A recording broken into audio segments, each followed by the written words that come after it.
Beta Talk is sponsored by the Guild patrons, Primary Pro, the outside pipe lagging system, Wolsey's Group's renewable centres, and the Radiator companies UK Radiators and Castrads.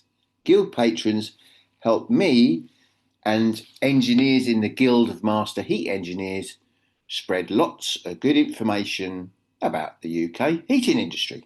So welcome to another episode of Beta Talk, and as you can see, well, if you are watching it on YouTube, I'm being filmed for this one because I've got two very, very important guests, two friends of mine, Nick Baylis from Castrads and Rob Nezard from UK Radiators. Now, these two people are very, very important in our industry because they represent a part of our industry, radiators, that don't often get much attention. We all, most of us have got radiators in our own homes.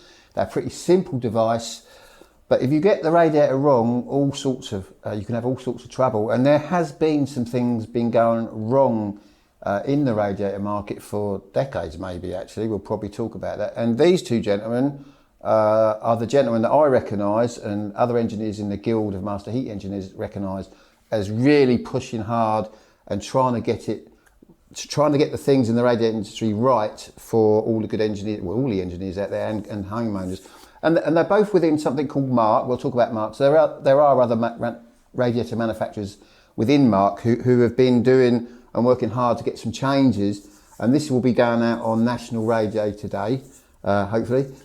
So welcome to the show, Rob. Rob, and you and I have done a video before, haven't we? And welcome to the show. Nick, just explain what that video was that we did, because we're going to sort of expand on that a little bit, aren't we? Yeah, absolutely. Well, so the last podcast we did, I came on to talk about another video, a video that I had made, or myself and Callum had made actually, where we made a short 7-minute documentary to show that there are radiators being sold throughout the UK with significantly overstated heat outputs.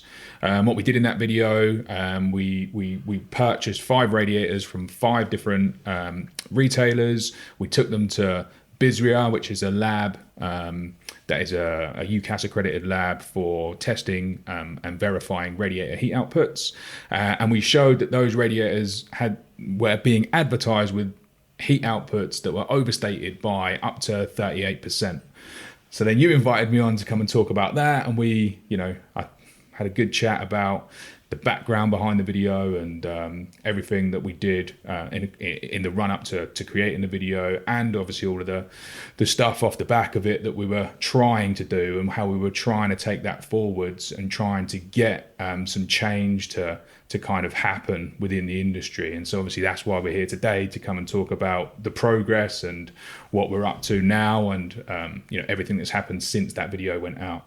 And luckily there's been a bit of progress, and I'll come to you in a minute, Nick. So just for the audience, if you've been keeping abreast of what's been going on in the heating industry, so you might be from the third sector, sort of watching what's going on. You've got all these people are learning about the importance of designing systems. So you've got all sorts of software now, platforms that have sprung up. Some are being funded, etc., etc. Great stuff. So people are doing the design. But what then happens is, an engineer or someone will go out and buy a radiator, and that radiator doesn't do what the catalogue said it can do. So we're talking about over-claimed heat outputs, and in some cases these claimed heat outputs are way off of what the actual heat output is. So all this technology people are using to do their heat loss calculations, design it, then just all falls down because you go and buy a radiator. And we're not talking about a small problem, this is a massive problem, isn't it? This whole thing of, because obviously when the internet sort of came around, it's very easy for people to order stuff online. And as we know, a lot of that stuff is overclaiming their heat outputs. So Nick, you're involved in something called MARC, which is the Manufacturers Association for Radiators and Convectors. And you've all been sort of meeting, that the members have been meeting, which is part of the HHRC, which I can be critical of sometimes, but the MARC thing I think is working. You guys have all been come together as a few radiator manufacturers, because there's lots out there. And you've been trying to sort of get this, and you've been working with a department in the government, I believe, haven't you? Yeah, exactly right. So MARC, I would state that for 9 years we've been working on this. So this is a long-standing known issue. don't go away and think that every single radiator on the market is overstated. It's absolutely not. If your radiator has got a declaration of performance, which is the legally required document, then chances are it's absolutely spot on. So just repeat that. That's a DOP, isn't it? DOP, Declaration of Performance. And that's what a customer or an engineer, anyone buying a radiator should be looking for. Yeah, absolutely. And where would people put that, on the website? Yeah, so I mean, we have them on our product pages, and then they go out on the labels as well. So you need to be able to find from the label on the radiator where I can find this DOP. And what is that exactly again? What is the declaration? What is it? So it tells you what the characteristic curve of the radiator is, which is the way that the radiator emits heat at different temperatures. The two really important numbers that the declaration of performance includes is the factor Km, which is effectively the gradient of the line, and the exponent n, which is how that line changes with temperature. So how the line bends, if you like. So there's a bit of maths involved there, so I might try and sort of dumb that down to explain for sort of people who are interested but might not understand the maths. So basically, I think one of the problems is with radiators, and this is one of the issues that you and I were talking about, because we've got lots of friends that are gas engineers, and they're great people, that they're repairing your boiler when you really, really need repairs. So in some cases, that's keeping people alive. But they just don't understand a little bit of the science behind radiators. So a lot of people think a radiator, for a start, has a fixed output. Well, it doesn't. Its output is dependent on what the temperature of the water is inside it. And as people are learning, we don't always need hot water in rads. We never really have.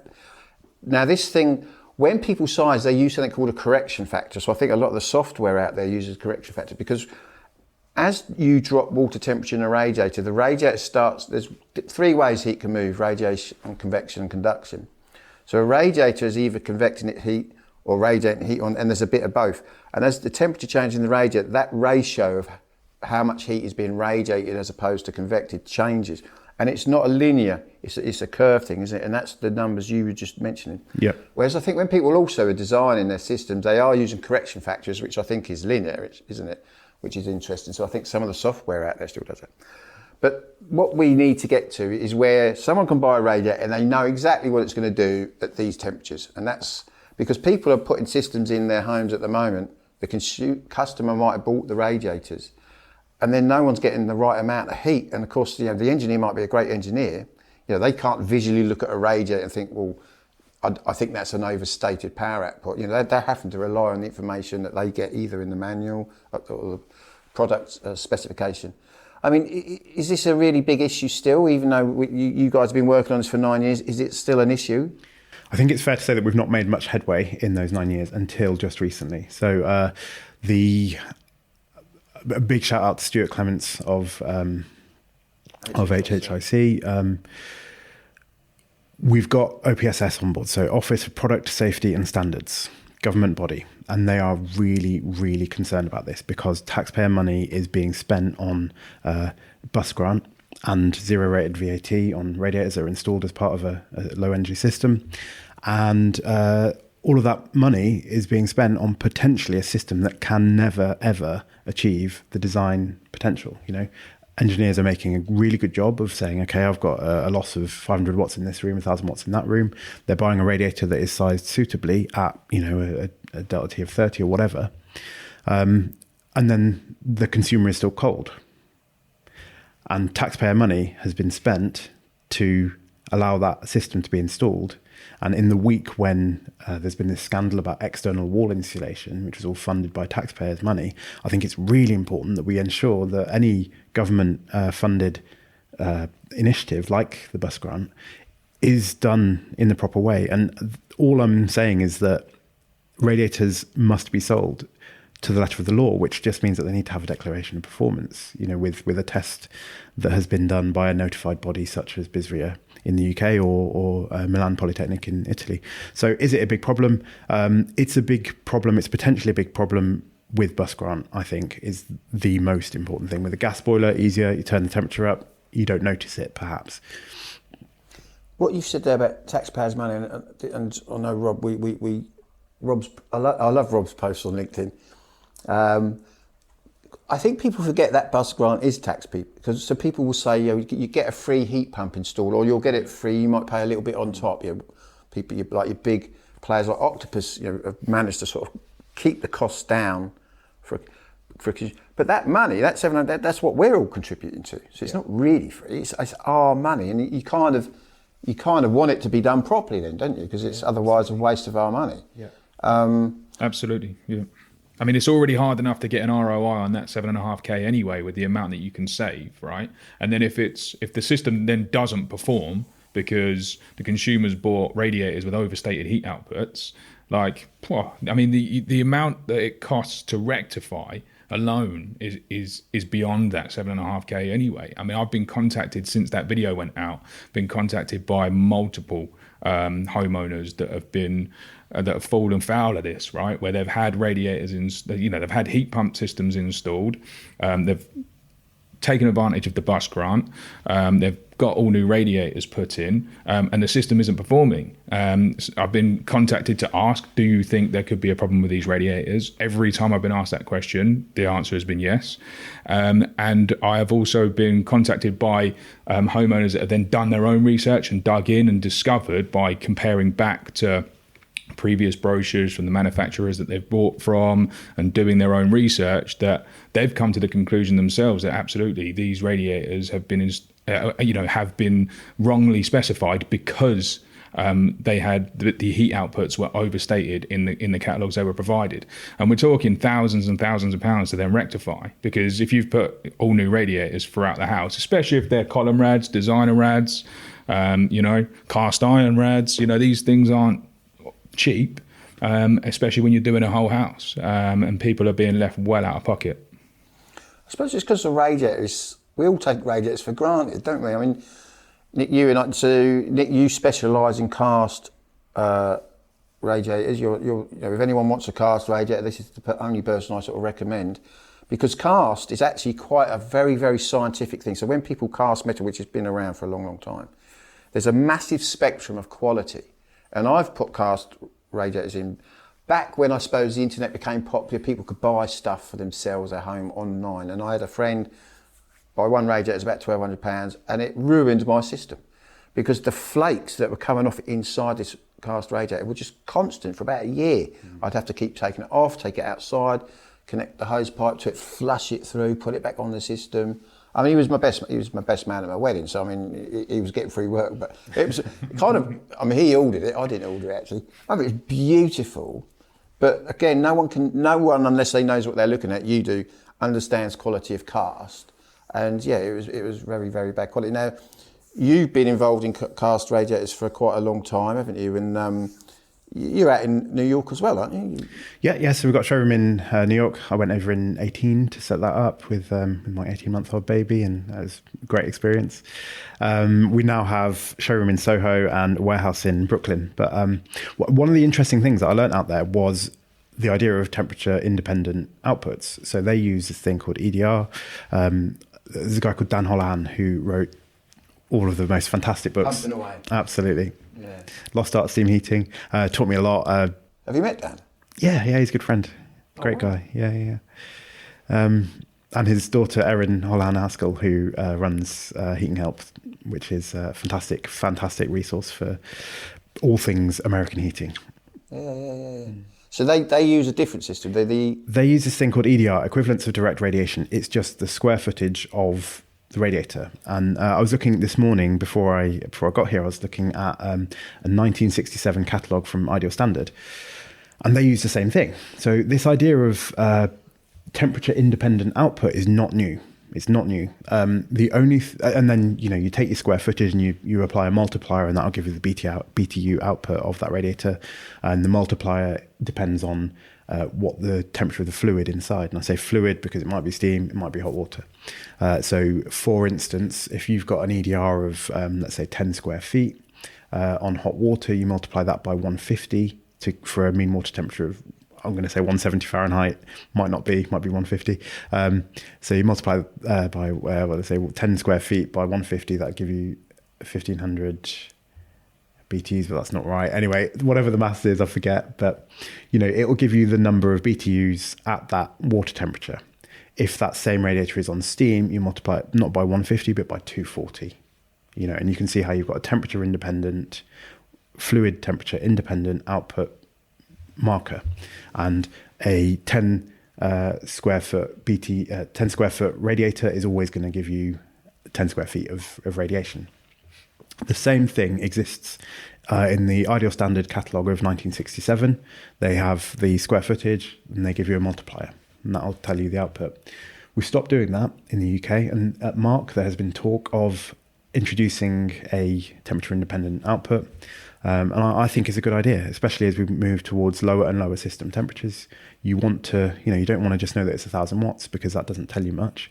What you want to know is what's the characteristic curve of this radiator. And I think that's just a concept that we all need to get behind and just understand that, radiators give different outputs according to the temperature of the fluid inside. Yeah, because our rads EN442, well, DT50, but it was DT60, isn't it? And is it the fact that it was DT60 one of the reasons why some of these outputs are overstated, do you think?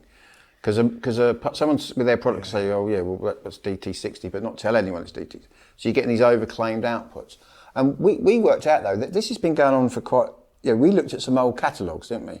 Very old, from the 60s. And output, overclaiming on output was happening back then. So my suggestion is perhaps no one was doing it on purpose. It's just accidentally happened. Yeah. And these were wildly out, weren't they? These outputs were wildly out, 70% over, like back in the 60s. So, and unless we get this right, this is a massive problem, because we've got millions and millions of radiators out there, haven't we? I mean, it's something that, people don't realise how important radiators are in a heating system. They are the sink system. Mm-hmm. That's where you get your heat, you produce your heat, or you move it with a heat pump, and then you're going to put it to somewhere, and we put it into the sink system. That's your rads, and then that's what emits heat into your home. And as much as they might look simple things or beautiful things in some cases, they are so important, and this is a real critical issue, isn't it? Now, what's the next steps then? So this government department, you said, is now really looking at it and become quite excited about it, I think. I work a lot with the energy department, and they're quite excited about heating science now, because it is an exciting topic. I mean, and they've noticed that there's an issue then, have they? Yeah, so the OPSS, the Office for Product and Safety Standards, is where we took it initially, and they're working with the head of the construction product regulations to really tackle the issue. So they're working with us, with MARC as a body, to try to initially just drive change. To try to better educate the industry, because like you're saying, there are potential issues there where it's not necessarily been done on purpose to mislead, especially with the issue of Delta T60. It's a legacy thing that used to be used quite a lot, and it's just sort of overhang that people are still using Delta T60 when they shouldn't be. That is one of the issues. The other issue with where the actual output at Delta T50 being overstated is a little bit more difficult to tackle, because it's harder to see just on the face of it. If you look in a catalogue or on a website and you see it listed at Delta T60, you know straight off the bat that that's incorrect. Whereas an overstated output needs testing to verify whether that is overstated or not. But yeah, the OPSS are really getting behind it, are really pushing communication out through the industry to try to better educate the industry. That's the kind of like first step, to better educate the industry so that people make the necessary changes themselves and get on top of what they're doing. Obviously, if that doesn't happen and there are still players out there, overstating and listing incorrect outputs, then they do have powers to take further action. We imagine that is what will happen to anybody that doesn't fall in line. What was that body you mentioned? The government department are working with? Is it the construction product? So there's construction product regulations. Construction product regulations. Yeah. So that's a set of regulations that govern all of construction, any product that's within scope of the construction product regulations sort of sits below that. And so the head of construction product regulations has oversight of the compliance of products across all of construction effectively. BSE and 442 that you mentioned, that is the regulation that specifically relates to radiators, but that sits beneath the construction product regulations. So one of the key things that the construction product regs say is that if you place a product onto the market under your own brand name, then you are deemed the manufacturer of that product. Whether you physically make it or not, it doesn't matter. If you place a construction product on the market under your own brand name, then you assume all responsibility of the manufacturer. So it is your responsibility at that point to make sure that the product is manufactured in accordance with any relevant regulations. So that's a real key aspect of because that isn't specified within BSE and 442. That's specified above in construction product regulations, and then BSE and 442 is what details the necessary process for manufacture of radiators in order to comply with that regulation. How many radiator suppliers are there out there now then? I mean, there's a lot, isn't there?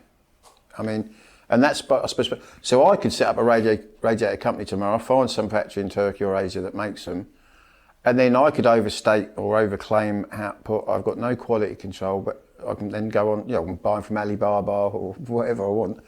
Anyone can sell radiators in this country, really, can't they? But they are supposed to be doing it in a way where they have to state this DOP, isn't it? Declaration of Performance. But no one knows. Most engineers have never heard of DOP. Most consumers, well, definitely not. So how do we get them to understand that this is something quite important and or to be aware of it? Quite hard, I suppose, especially with consumers. We can probably do it with engineers, what we're doing today, or getting it out there to the trade to help them understand. But it's going to be quite hard because there's so many rad companies online, isn't there? Yeah. I mean, anyone and everyone sells radiators. Even if they're selling bathrooms, they sell radiators as well. Or, yeah. And everyone's, making them in-house and all of that. There are only really a pretty small number of radiator factories out there that supply. I should say that you made the first ever car section for a radiator ever. Well, not ever. Since 1971, that's got stopped. But you made one the other day, didn't you? Or technical? Yeah, we were making for a glorious period of a few years in Walsall. We were casting beautiful, beautiful sections of radiator in Walsall, machining them in Stockport. Really, really proud of that. And then the foundry went bust, and we had to go back to Turkey, which was. It's still great quality. It was really important to me that we managed to make them in the UK. At some point we might again, but there's just not that many foundries left in the UK, especially the big foundries that we need for a tall radiator.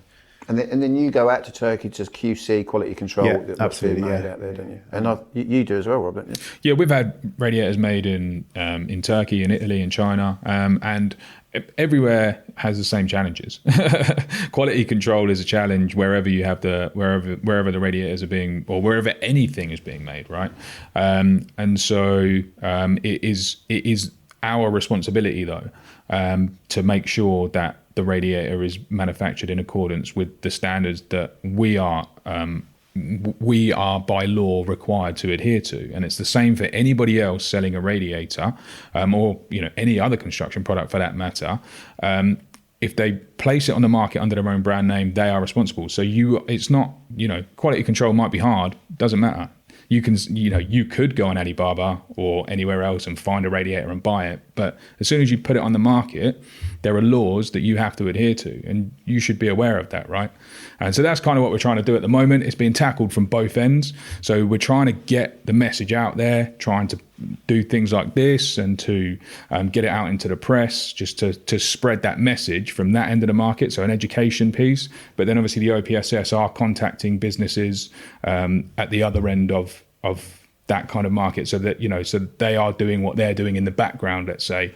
Well, they're contacting manufacturers. They are contacting, yeah. And so, like I say, it's or sellers. Yeah, sellers effectively, because the vast majority of sellers will sell the product under their own name. So they are then deemed a manufacturer. And that is a thing that a lot of people don't really realise. So that's, I think that, there are people out there that think, well, I can, it's not my responsibility as a seller. I'm buying it from such and such, it's their responsibility, but it's not. The DOP also has to make its way throughout the supply chain. So it has to come all the way through the supply chain from the manufacturer to any distributor or any reseller. It has to be passed on. So at the point of sale, there should always be a DOP available, whether that's a manufacturer selling to a distributor selling to a retailer selling to a consumer. There should always be a DOP at every stage of that, at every transaction throughout that process. So, I mean, you were saying 9 years you've been sort of, I mean, do you finally think you're getting somewhere, or do you think it's still going to take a bit of time? I mean, I think it'll be a work in progress for decades to come, but I think that that government involvement has really, really helped us. And I think that we are also, we were distracted. We have been working on it for 9 years, but we got hugely distracted by Brexit, UKCA, and for, 3-4 years, all we talked about was UKCA. It was an incredible waste of time.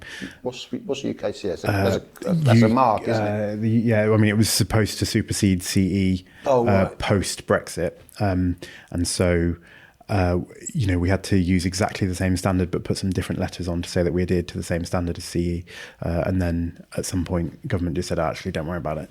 So, because wasn't there a point where all rads were going to have to get tested at the one UCAS centre we've got in the country, and that would have took years and years and years. Yeah. Because a lot of this stuff, like you said, it's one of the polytechnics in Milan. A lot of this stuff gets detected. Is that? Yeah. So I mean, a lot of the radiator manufacturers are European based. Yeah. People like Zender, people like Ursap, and of course they use the test house closest to them. And these are water chilled chambers with very precise instrumentation that allows you to check the flow rate, the temperature in, the temperature out, and to calculate what the output is at different temperatures. That's how it's done. And we have just one test house, I should say, in the UK. It's in Bracknell at Bisria. This guy called Thomas Webster who runs that. And there was a time when government was telling us, the industry, that we were going to have to retest every single radiator that we offer in the UK, regardless if it had not previously been tested at Bisria, if it had instead been tested at an identical facility outside of the UK's shores.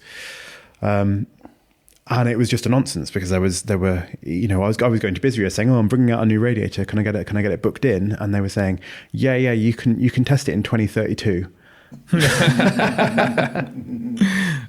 this didn't just apply to radiators either. Obviously, post-Brexit, everything was going to have to transition from CE to UKCA, because what these are is effectively like self-certification programs.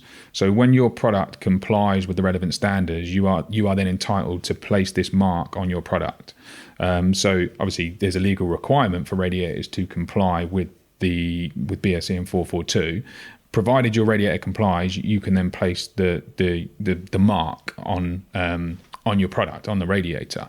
So when it was EU, part of that meant that the radiator had to be tested in an EU accredited lab.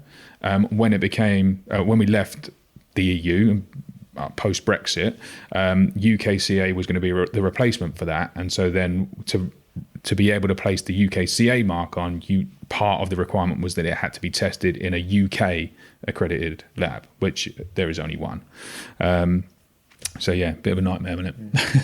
but that's now, they've sorted that one out. Well, I mean, it's just a big grey area, and for the moment, CE is fine. So. We did it at UK Radiators, so all of our radiators are UKCA. We don't mark them as CE. We mark them as UKCA because we did that. We retested all of our radiators in the UK at Bisria. We had it we were sort of front of the queue. We just got in quick.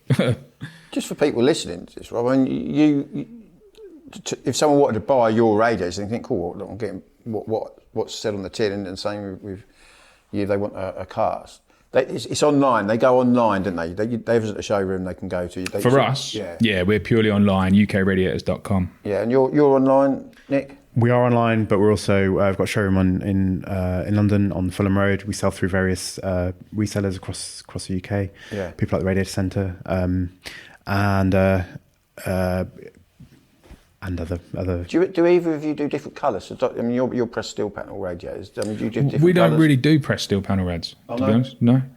We primarily column radiators like this one, and tail rails, designer rads. So you'll just explain for people who can see this. This is a column rad. Yours are column rads, but yours are cast.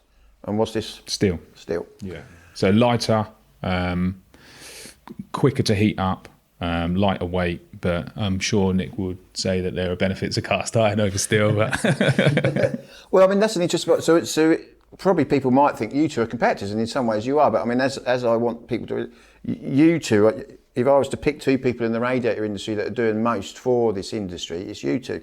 And you've become quite good friends over the years working together within MARC, haven't you? Yeah. So you don't actually see yourselves as competitors, even though you are selling essentially the same product. But you're selling proper products, aren't you? It's a big market. I've got an awful lot of respect for what Rob does. I think his website with, what do you call it, the Trust Mark? Is that what it's called? The stuff that you've done to show that you're it's a big green box on your website. That says, right, the FE verification. That's yeah. I think that's fantastic. I think you do a really good job of demonstrating to people the integrity of your product and your processes. It's a big market. There's plenty of room for all of us. We serve a niche. We are cast iron. It's expensive. It's a different. It's certainly not going in everyone's home. It's a niche. It's beautiful. How on earth did both of you get into radiator industry? I mean, your dad ran a reclaim yard, isn't it? Where a lot of the old cast iron rads we used to take to sell once we pulled them out. And perhaps some people back in the day are regretting smashing them up. I know people that used to do that, and the baths.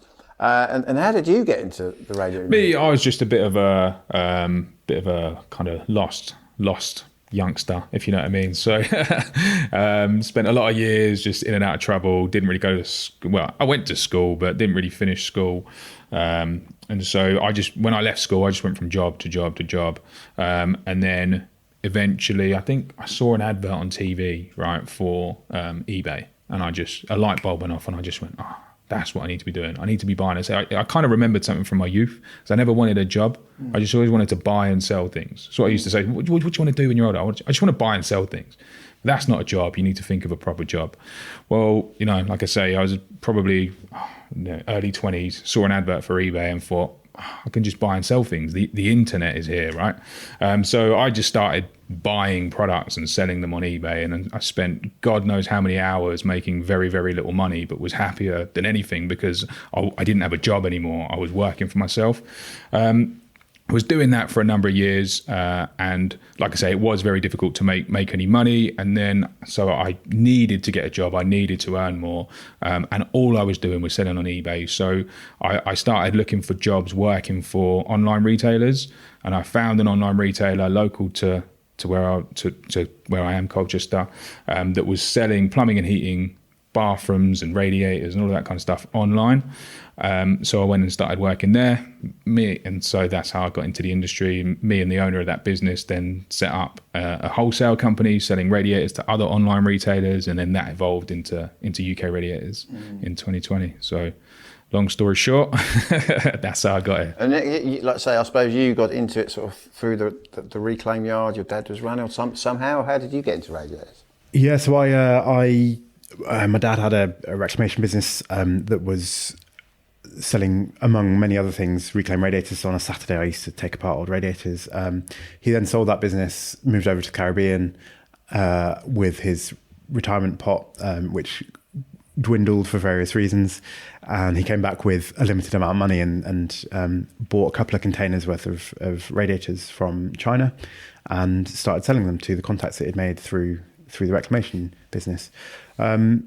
They weren't great quality, and over the years we started to recognise what was and was not good quality in the new radiator market. And in 2016 we developed our own line of radiators that's called Mercury, with help from a guy called Simon, who I then poached from his then employer, and he's part of the furniture at Castrads. He's I think the world's only active cast iron radiator designer, I think.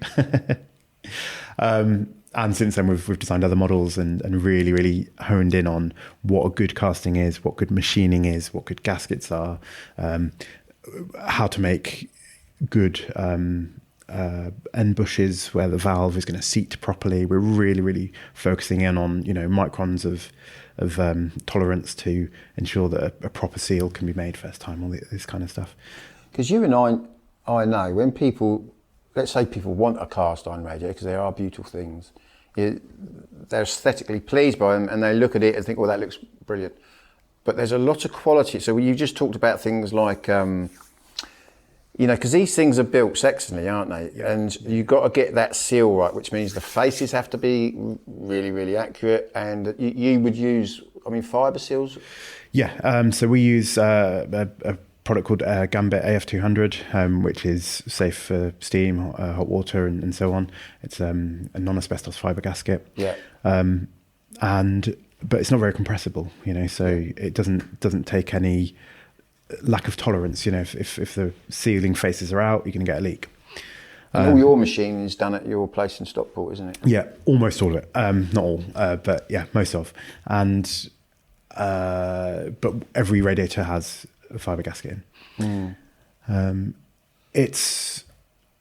There are rubber gaskets around, some of which are good, some of which are bad. I'm not going to sit here and slate any of my competition, but there's one company in particular that I know to be really using absolute rubbish. And was it a lot cheaper then? It's a lot cheaper. All I would say is if your cast iron radiator is very, very cheap and a lot cheaper than the rest of them, then there's probably a reason. Well, let's talk about quality. Quality is an interesting thing. So the Heat Pump Association recently this week put out something about 40% of heat pumps being sold. I think this is, I've probably got this wrong, a UK manufactured 40% now. I've got a bit of a problem with that. Yes, stuff might get assembled here, but nearly every single component in a heat pump, because it's not new technology, is being made in Asia. And then people quite think, well, yeah, that's bad quality. Well, no, the best quality products in the world are being made in China, without a doubt. But you have to quality control the factory. So if you've got a good relationship, and they're great with it, the Chinese are very good at engendering really good relationships. So if you've been working with a factory and you've got the QC down pat, you're getting a great product. The problem is because we're talking about a massive country with probably millions of factories now, unless you get that QC control, the quality control right, then yes, rubbish does enter other European, all over the world. But people tend to say, well, it's China's fault, because they're making right. Well, not if you get it right. And this thing of like 40% of stuff manufactured in the UK, if you buy all your bits and pieces from China and then you put them together in the UK, which is what goes on, do we call it UK manufactured? I don't know. Because it seems to be a bit of a marketing angle, and obviously the Heat Pump Association are going down that saying, all their executive members are having stuff made in Asia. I know for a fact because my family's been putting that stuff in for nearly half a century. Yeah. It's all made in Asia, a lot of it. Very, because like you say, we were world famous for foundries. Sheffield especially. That's where some of the boilers first got made. The boiler castings. We don't have hardly any foundries now, do we? I don't think. There is not a foundry in the UK that could make the specific grey iron part that we need. I think that's true to say, yeah. When we've tried, we make cast iron pans. We've got this other business called Hornbeam. We went to them. They're called Urac in Poole. They make brake discs. They're fantastic quality foundry. The size of their line is something like 600 by 500. Most of our radiators are more than 600, and they don't want core sand in their mix because it's going to cause issues with the casting. Foundries are the Asian foundries making radiators are devoted to cast iron radiators, and that means that they can really finesse their process. So it's actually, if you're making one thing, then you get really good at that. If you look at Le Creuset, they make pans. Lodge in America, they make pans. They finesse their sand, they finesse their mix, they use just the right amount of coal, just the right amount of bentonite, just the right amount of inoculant in for that product, for that specific product, being a jobbing foundry is a real nightmare, because what's good for one product is bad for the next. And so being a jack of all trades in the foundry business is terrible for business. You mentioned casting sand there, didn't you? Because that can sometimes be an issue in heating systems, because we sometimes pull out filters and we see this sandy material, and then you think, oh, right, that's probably come from these brand new cast rads that I've just put on. Yep, yeah, happened in my house. So Damon Blakemore installed my heat pump, and my system got blocked up. These are our radiators. We need to get better as an industry at flushing radiators. It's going to be a problem the more we do. But I know Damon. Damon is one of my favourite heating engineers in the UK, and he put your system in, didn't he? Yeah. But I think that was the sand from because obviously stainless steel heat exchangers is a process where, and as much as Wiesmann's are probably making the best premier product at the moment, sometimes they might get things, and I think that was that stainless steel exchanger, not your radiators. So the sand that I was pulling out of the filter in the first instance, which was in the summer and there was no heating on, the sand was yellow. The sand coming out of our radiators is black, and there was a lot of yellow sand, and then when the heating came on, there was a small amount of black sand. So draw from that what you will. When you sell your radiators, do they come pre-flushed? So yes, absolutely. There's a cleaning process, a whole cleaning process. Yeah. Is that a problem with other suppliers? They don't do that process properly? I'm sure that the good suppliers out there do. They absolutely do. I couldn't comment, but I'm sure that anyone worth their salt who wants their business to do well, which ultimately we all do, I'm sure they're making the right decisions and upping their game as we move towards more heat pumps. Now let's go back to the design. So when people design heat systems, they're working at heat losses for every room, and then that's when they think, right, well, that's the radiator I need. Good engineers know what temperature. Some engineers might want only a maximum of 45 degrees when it's sort of the coldest days outside. Some might have to go to 50. Some might even go to 40. Now they use software. Some might do it longhand. I don't know to do these calculations. But like we said, there might be a bit of an issue because they're just using the correction factors, which I think are linear.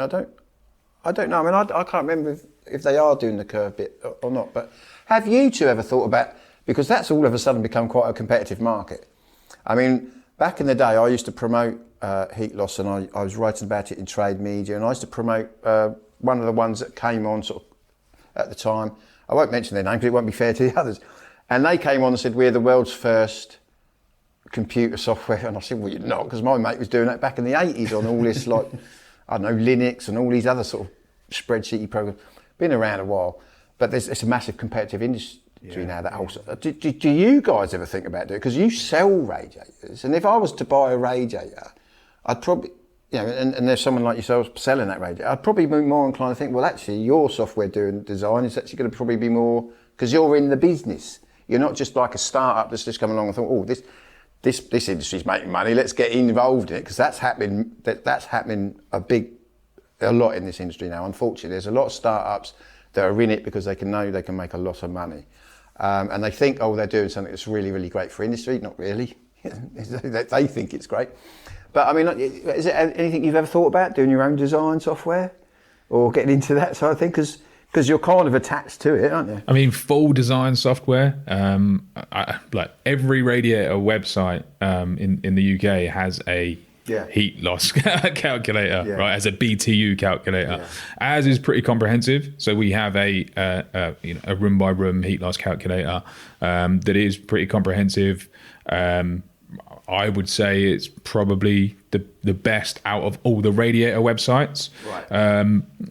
I mean, obviously a little biased, but you can check it out. Usually you can tell if you're going to get a decent result by the number of questions. If there's like 3 questions, it's going to tell you the heat output of the radiator needed to heat your room. It's probably not going to do a very good job, right? But at this, on the same note, people that are doing that, they don't want to necessarily answer lots of questions because it's time consuming. In terms of the full, like these software platforms that are out there, I think some of them are pretty good, right? They're pretty comprehensive, and they're using like LiDAR now, right? For like, which is great. So I mean, I've got enough going on without starting a software company. So we do site visits. You know, we will send a salesperson out to a customer's home, and you know, tell them what size radiator they need. And we do that. We use Magic Plan. We import that into H2X. We do a heat loss calc. We drop our radiators in via H2X. We pay for a license with H2X so that we can use our radiators within that software. And then we give the customer a room by room heat loss, their floor plans, where the radiator goes within the room, and we show that we've satisfied the loss with the emitter sized at whatever delta T they're intending to use. And we can then hand that over to the engineer and say, this is what we think, you know, double check it. And that's how we work. So who do we use? We use H2X, we use Heat Engineer, we use Spruce. You know, we've got licenses with all of those companies, and you know, they're fantastic pieces of software. And I think this whole industry is really, really interesting, because all of a sudden you've got brilliant people, you know, working on this problem that for so long was just, you know, in the backwaters. No one really cared. But I haven't yet seen, and I asked Adam Chapman just recently after your last podcast that I listened to, he was talking about how he's using AI in Zero Disrupt. And I said, are you using AI in your heat loss calcs? And he said, not yet, but we are planning to. Which I think is a really interesting thing. So I've just done my own house. So it's a 2,500 square feet Victorian semi. We've taken it almost to Enefit standards. So I've achieved an 85% reduction in heat loss per square meter. It's really good. It's down from 25 kilowatts down to 4.5 kilowatts. Not with EWI that everyone's complaining about, is it? Not with EWI, with IWI, Staco, wood fibre insulation, triple glazing and all of that. But getting a U value right is still really difficult. I've got some friends who have just moved into a 1970s modernist house in Cambridge. I was asking you about that. Oh, quite. Yeah, I'll do that for you. I went round to visit their house and I was looking at it and I was like, I don't know how this house is made. I'm not sure. I don't know what U value to choose. And they've also got this really interesting gas furnace going on, which means that they've got, they've got an American style HVAC warm air system. Yeah, warm air system. Yeah. But it means that they've got these great big grills in all the outside walls. So then you're looking at, well, how many air changes should I put in?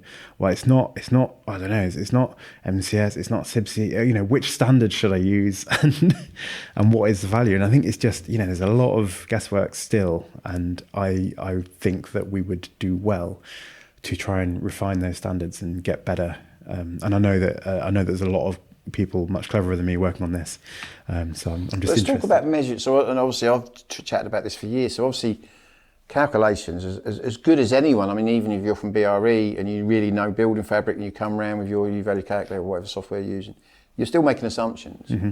And so there's this. I mean, we can. So it's an estimated calculation. It obviously depends on your tacit knowledge as an engineer, how well you know building fabric, how close that's going to get to actual reality. No one will probably ever know actual reality, because to actually understand that is very, very scientific. You'd have to do co-heating tests. And there's even an argument, there's a marginal error in them. I mean, we've got things like build test solutions. You put kit in, temperature data loggers for 3 weeks minimum. So that's a bit of an issue, because engineers can't sometimes do that or orchestrate that. I mean, have you done that on your own home to sort of get a bit more of a measurement rather than sort of the calculation? Not yet, but we will. This is the first winter that we've actually... Yeah. So I've got some sensors if you want them. I've got loads. We've got OEM on the system, but yeah, I think we will. Yeah, we'll pop some. That'd be great. Oh yeah, your system's being monitored by Open Energy Monitoring. Yes, absolutely. Yeah. Well, guys, it's been fantastic having you on the show, and on behalf of the industry, thank you very much for what you're doing and bringing this issue to the fore. I know you get I'm a passionate person. Yeah. I get overly passionate about things, but I know you're very passionate about this. And when I got to know you, it wasn't, I could tell it wasn't marketing rubbish, or this is an angle to market ourselves as being better. No, you were just passionate about this is going wrong in the industry and it needs to be right, because we're talking about a product that everyone sort of takes for granted. Your boiler breaks down, your heat pump breaks down. We kind of know that there might be things wrong with that kind of the sector, but everyone just thinks these are just doing their job. But as we know, a lot of them out there aren't doing their job. Well, they're doing their job, but they're being overclaimed what they can do. You asked earlier, what do we want to get out of this? And I think it's really important to state a few things. First of all, I think industry recognition that declarations of performance are important would be a really good starting point. That's one thing, I think. Another thing is raising the profile of MARC. I know that HHIC, EUA gets a lot of flack. MARC is doing a really good thing in trying to raise standards in the radiator industry. MARC, Manufacturers Association of Radiators and Convectors. If you're buying a radiator from a member of MARC, and I would love to use this as an opportunity to invite more people to join MARC and make the whole thing, the more members we have, the more cash we've got, the more we can spend on addressing this issue. Yeah, definitely. Yeah. I have a question though. What is the story with you and HHIC? You mentioned earlier something about what's the story there? Oh, well, simply, I'm probably their biggest critic. So MARC are doing something good. I mean, Isaac Oppenati used to head up MARC, who was part of HHIC. Yes. He's not there now, and he's been on the podcast. So HHIC, Heating and Hot Water Industry Council, for a long time are our industry's body, and basically all manufacturers, whether you're boiler, cylinders, inhibitor, joined HHIC, and it works on a turnover. So the more turnover you make in the UK, you might be a European manufacturer, but the more turnover you make in the UK depends on how much you pay them. Now, as people are noticing, like in the energy department, think tanks, lots of people are now scrutinising the heating industry, and luckily for the heating industry, it's based around the laws of thermodynamics, so you can't really dispute it. If you look at other sectors like the food industry, we all grew up, 1 minute red meat's bad for you, 1 minute's good, 1 minute butter's bad for you. No one ever knows, because you'll have academic research for both sides of the argument, so no one ever really knows. With our industry, you can't argue with the laws of thermodynamics. That's what it is. So now that people are watching and scrutinising our industry, they're thinking, crikey, well, why has the boiler industry been doing it like this for 4 decades? Because that's clearly wrong, goes against the laws of thermodynamics. Why is this happening? Why is this happening? So the argument is, well, what were the HHIC doing? And at the time, I remember criticising back in, about 2016, because when their website at the time was talking about this word sustainability. But what they were referencing was sustaining the UK boiler industry, because we'd become the world leaders. We were selling more boilers in the world than anywhere. We had the biggest gas boiler market. And they wanted to sustain that because it looks good for jobs. There was one reason that was happening, is because our boilers were breaking down quicker than anyone else's, and they got replaced. That's why we're selling more. And you could argue the HHIC didn't do what they were supposed to be doing. And of course, now we've got this very confused picture. So we've now got some very clever consumers, very clever people in civil service in the energy department, think tank, whatever, thinking, crikey, they didn't really do it right, did they? It's the domestic central heating industry, but it all got confused and got called the boiler industry. The controls industry, very powerful within the HHIC as of the boiler. And you can easily spot that that's been going wrong. We're still controlling boilers wrong. Most of the boilers going in this country are being controlled with on-off control. That reduces their longevity. No one can argue with that. That's physics. If you're switching something on and off 1,000 times every winter, it's going to break down quicker than something runs steady state. That's just the laws of physics. And you can't argue with that. And of course, then the HHRC went all hydrogen, as they should. That's part, there's nothing wrong with them, but they did proper lobby it. So you've had arguably not a lot being done in the HHC. And they get loads and loads of money constantly going from every single manufacturer that's selling something in the UK joined the HHRC. I can see some manufacturers actually pulling away from it, because what benefit has it done for society? I don't know. I mean, there's some lovely people in it, don't get me wrong. I never get personal. It's the same with the Heat Pump Association. At the moment, they're not doing what they should be doing. Now, ironically, you've got people now at the top of the HPA who have been in the boiler working groups for the HHRC for the last 3 decades. They're the ones that were lobbying for hydrogen. These same people are now in the Heat Pump Association. To me, it doesn't make sense. To the good engineers, it doesn't make sense. They're out there doing all this work, working really, really hard. I mean, you just mentioned Damon. I mean, Damon's... those guys work so hard. What support's he getting? You've got millions and millions of funding going left, right and centre to all these think tanks or whoever that just talks about our Orange Rights report, aren't putting heat pumps in. We could all name... I can name easy over 100 people putting heat pumps in today. They're not getting any support. But if you talk about a heat pump, you can get funding. It's all a bit skewish. So that's, there's no one personally in the HHRC, but I don't think they've done what they could have done. And I still think that. I mean, the MARC is within, I mean, the HHIC has the Hot Water Association, obviously got MARC. They could be doing a lot more.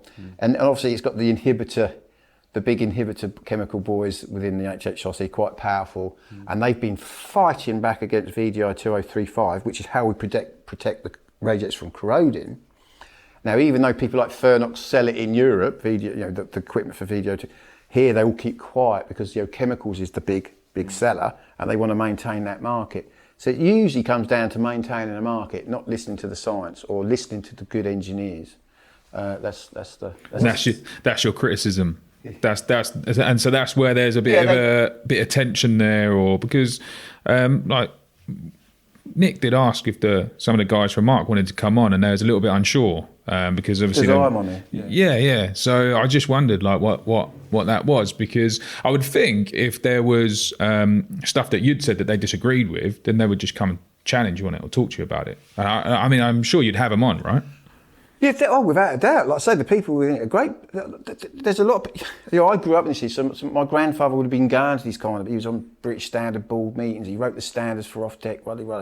So I kind of grew up around this whole industry and how it all works and marketing and that. And, unfortunately, the marketing went down the path of let's sell as much stuff as we possibly can, forget the science. Now, you can understand, that's understandable. As much as I criticise whoever, that is understandable, that's how it went. But right, we've got the whole world talking about the heating industry now. Let's do what we should be doing. And these associations and organisations are the ones that should lead from the front. They're the ones that we should be following. But because they represent manufacturers, we're talking about huge competition. There's more competition coming in daily into this industry. So an association, it has to appeal to all its manufacturers who are massive competitors with each other. So whatever they do, is it really valuable to society and us as engineers, or is it just wishy-washy stuff because they can't do anything really radical because it'll upset one of the members because their competitors now getting sort of an advantage. So no, it's interesting. It was interesting they didn't want to come on. I mean, who's running it? I mean, Mike Foster now runs, I think, does he, MARC? No, Mike Foster doesn't run MARC. Stuart then? Stuart Clements and Steve Sutton. Well, Stuart runs HHIC. Yes, so Steve Sutton is the MARC guy. Stuart sits on meetings. Well, I can go on record saying MARC are doing good things. I totally get what you're saying, though, because it is even in MARC. Like, this is my first experience of anything like this, and like you say, there are obviously technically you're a bunch of competitors, but I think we work quite well together.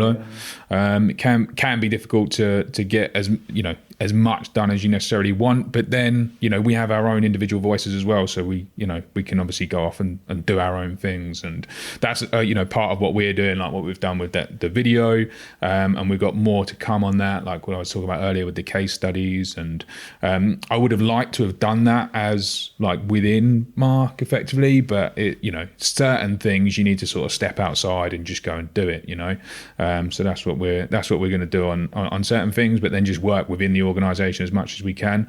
And it's like you were saying earlier, like for me, like it's not about selling more radiators, it's about the consumer, and it's about making sure that the consumer's getting a good deal. So like where you can work with other manufacturers and technically competitors to do that, then you do, and then where you need to do stuff on your own, you should do it on your own, right? Yeah, my big concern is that people put in heat pumps, they don't perform because the radiators are overstated, and then everyone goes, well, heat pumps don't work, and the whole thing just collapses. Yeah, that's a big problem. Yeah. Big problem. Because people just naturally assume the radiator is going to be what the radiator is, isn't it? And I think when we did that first video, or when you did your video, you took you bought 5 radiators off an online site, 5 different manufacturers. Yeah. You took them to BISRA, and I think one of them was nearly 50% out. 38 was the highest. Yeah, 38% overstated was the highest, but the lowest was 25. Right. So it was 25 to 38, and that was just a very specific, like sort of 600 by 600 tubular column steel radiator. Like, so that's one specific model, one size. So you've got people doing these really, really complex. Well, going to the nth degree of like working out exactly to the what a room needs, or calculated obviously, and of course by a radiator that might be completely way off. Yeah. So do you get support from these software companies, from someone like build test solutions who are measuring, everyone's going, you need to really, really measure what the heat loss of a home is, which people are now doing. But then, of course, they go and buy the product that's putting the heat into the home, and which is way, way off. You've got your figure that you've worked out from your calculator, that's a kilowatt for ease, and then you go and buy that radiator that's a kilowatt at a certain temperature, whatever you want in your ads. But it's way off. Well, and I think this is why OPSS are involved. This is why they're interested, because potentially it's taxpayers' money funding this. In the case of the bus grant, one outcome that I would love is for any new radiators put onto a heat pump system qualifying for the bus grant, that you would have to also submit your DOP paperwork with that. Yeah, it should be, because this is all like the bus grant. There's all regulations around like being able to access that, right? It's like when you sell a house, you have to show that there's certain certificates on that house, don't you? So what you're saying is, if it's a bus grant, there should be the DOP, irradiated, or for other products as well. This is just a legal requirement, right? It's nothing fancy. It costs about £700-800 to get your radiator tested. It's not a big deal. It's just a legal requirement. You have to do it. So the law's already in place that this should be. Yeah. So my contention is that, if you are getting taxpayers' money through MCS, through the bus grant, that you should have to prove that any radiators that you're putting in are just compliant with the law. That's all. Well, any component on that system, realistically, it should be broadened out to any component that's going on that system that is being funded by the taxpayer. Should comply with the law. Has Mark spoke with MCS, or have you individually spoke with MCS? So I do believe that Stuart Clements is on it. I'm not exactly sure how far along the path he is, but he's certainly interested in it. See, that should be something quite easy to. I mean, the law's already in place, isn't it? That should be something you'd think would be quite easy, isn't it? But as we know, these things don't move very quickly. People bang anything on the system that then the taxpayer's paying for. Yeah. I think this is something people don't realise. It's taxpayers' money. I mean, I'm a big critic of the heat pump training grant, which again is taxpayers' money. Over 5 million of it. 9,000 people been given a certificate by LCL Awards, who are part of the Heat Pump Association, and none of them can put heat pumps in. Very few of them, and that's all funded by us taxpayers. Just to give people certificates, to make the certificate companies lots and lots of money, and the training centres. I won't mention the training centre, who's the biggest training centre now in the country, because they laughed at me the other day. They said, every time you criticise us, our numbers on our courses go up. Because they're not a well-known brand name yet, and gas engineers wanting to sort of to get that certificate haven't heard of them. And of course, every time I come online and criticise them, they reckon, and they've told me, they sent me an email saying, we keep criticising us because our enrolments go up every week. You criticise us on LinkedIn. But yeah, they're executive member of the Heat Pump Association, making most of the money out of my tax, which I struggle to pay. So look, we all run businesses. It's a big thing, tax. I don't want it wasted. Well, I think this is actually quite a big opportunity for the MCS and this type of organisation, because there's a clear issue here. Like, we've proven it to be the case. The OPSS are involved. There's an opportunity to prove that actually what you exist for a very, very good reason, because you can actually adapt to the necessary circumstances in the market to prevent issues from taking place. Because there are people that I've heard sort of criticising the amount of paperwork and all of this kind of stuff that's involved to be able to access the bus grant and all of that. I don't know the ins and outs of all of that, but to me, this just seems like an opportunity to work with the industry to drive change and improvement, and to add value in that situation. Because if you can implement something very, very quickly that says exactly what Nick just said, that radiators that are being installed must be supported by a declaration of performance, you can prevent so many more of these issues from happening. And as I say, we've got a video that we're working on at the moment, which is like real life case studies of people that have been hurt really badly by this. It's going to be a very, very good video, right? And if they can prevent that from happening to any more people, then they're value adding, right? They're adding value to what would to the situation and to the industry, and so to me that just sounds like an opportunity. Well, if I can help, obviously I know people. MCS used to sponsor my podcast. Unfortunately for MCS, the paperwork side of things, they're always getting criticism out. Probably rightly so. They do get criticised for stuff that's out there remit. So a lot of the quality of work going on out there under bus, if it's bad, they get criticised. But it's not their fault. There's two industries that precede MCS. The training industry and then the industry that gives them the certificate once they're trained. They are basically giving everyone certificates. MCS, under law, they will only accredit you and put you on their scheme if you're qualified. Well, if it's this system that's just giving them qualifications out, that's why a lot of the installs are poor quality. It's not MCS's fault. Understandably, they only accredit people that have been qualified. Well, the qualification industry and the training industry are just dishing these out like Smarties, literally. And that's where the issue, that's why the bad quality exists. It's not MCS's fault. And so many people jump on the bandwagon of blaming poor installs on MCS. It's not their fault. The standards are fine. Everyone says, oh, the standards are rubbish. There's no good engineers I know that have gone through the standards and think, rubbish. They probably can be, but the standards are a work in progress. They're always iterating. But they probably should be criticised about paperwork, maybe, I don't know.